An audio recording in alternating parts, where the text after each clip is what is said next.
മുണ്ടത്തിക്കോട് വെടിക്കെട്ടുപുരയിൽ തീപിടുത്തത്തിൽ നിരവധി പേർക്ക് അതീവ ഗുരുതരമായി പൊള്ളലേറ്റതിനാൽ മരണസംഖ്യ ഉയർന്നേക്കും. 40ഓളം തൊഴിലാളികൾ ഇവിടെ ഉണ്ടായിരുന്നതായി കരുതുന്നു. 24-ന് നടക്കേണ്ട സാമ്പിൾ വെടിക്കെട്ടിനുള്ള വെടിക്കെട്ട് സാമഗ്രികൾ അടക്കമുള്ളവയാണ് ഇവിടെ നിർമ്മിച്ചിരുന്നത്. തൃശൂർ പൂരത്തിന് വെടിക്കെട്ട് സാമഗ്രികൾ നിർമ്മിക്കുന്നിടത്തുണ്ടായ സ്ഫോടനം നടന്ന് 3 മണിക്കൂറിനുള്ളിൽ 12 മരണം സ്ഥിരീകരിച്ചു. തൃശൂർ പൂരത്തിന്റെ സാമ്പിൾ വെടിക്കെട്ടിനും 27-ന് പുലർച്ചെ നടത്തുന്ന വെടിക്കെട്ടിനും പകൽപൂരത്തിന്റെ വെടിക്കെട്ടിനുമായി നിർമ്മിച്ച കുഴിമിന്നികളടക്കം വമ്പൻ ശേഖരമാണ് പൊട്ടിത്തെറിച്ചത്. കടുത്ത ചൂടാണ് സ്ഫോടനത്തിന് കാരണമെന്നാണ് പ്രാഥമിക നിഗമനം. 6000 കിലോയോളം വരുന്ന സ്ഫോടക വസ്തുക്കൾ സൂക്ഷിച്ചിരുന്നെന്നാണ് കരുതുന്നത്.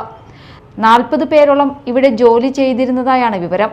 മുണ്ടത്തിക്കോടിന് സമീപം പാടത്തിന് നടുവിലുള്ള വെടിക്കോപ്പ് നിർമ്മാണ പുരയിലാണ് അപകടം നടന്നത്.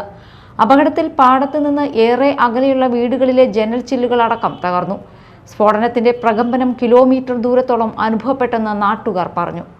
ആദ്യഘട്ടത്തിൽ ഭൂകമ്പമെന്നാണ് പലരും കരുതിയത്. ഉച്ചയ്ക്ക് 3:30-യോടെയാണ് സ്ഫോടനമുണ്ടായത്. പൊട്ടിത്തെറി തുടരുന്നതിനാൽ ഫയർഫോഴ്സിനും മറ്റു രക്ഷാപ്രവർത്തകർക്കും അവിടേക്ക് എത്താൻ കഴിഞ്ഞിട്ടില്ല. മെഡിക്കൽ കോളേജിന് പുറമെ തൃശൂർ ജില്ലാ ആശുപത്രി അടക്കമുള്ള സമീപസ്ഥ ആശുപത്രികളും സജ്ജമാക്കാൻ മന്ത്രി വീണ ജോർജ് നിർദ്ദേശം നൽകി. Media time, Thrissur.